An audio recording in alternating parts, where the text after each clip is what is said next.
Donc l'EDS est stratégique tout simplement parce que ça fait des années qu'on informatise l'hôpital, mais les données qui y sont produites sont aujourd'hui très peu exploitées. Donc tout l'enjeu, c'est de pouvoir libérer la donnée pour permettre la vraie création de valeur du numérique. Tout d'abord, l'EDS est défini par un cadre réglementaire et un référentiel CNIL assez strict. Mais ce qui est intéressant dans l'approche EDS, c'est de bâtir un entrepôt agnostique des usages, contrairement aujourd'hui à ce qui se fait dans la recherche par exemple, où on va construire un entrepôt de données uniquement pour un seul projet.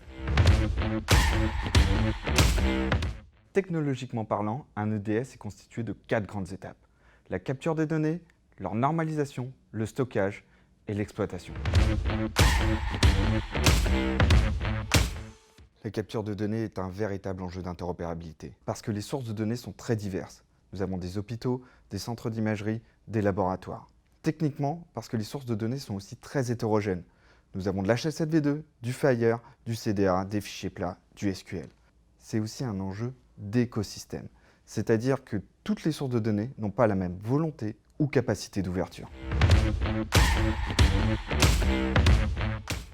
L'exploitabilité de l'entrepôt, c'est un sujet majeur, qui est d'ailleurs souvent sous-estimé aujourd'hui. On parle de normaliser la donnée, c'est-à-dire l'agrégation des données, la déduplication des données, le rapprochement d'identités et l'alignement des référentiels et des terminologies.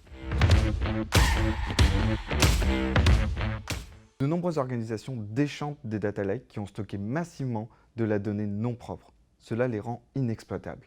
Ils reviennent aux fondamentaux que sont la capture, la normalisation et le stockage, avec des modèles propriétaires ou ad hoc, des modèles fire-friendly ou encore, pour la recherche, le MOP et l'I2B2.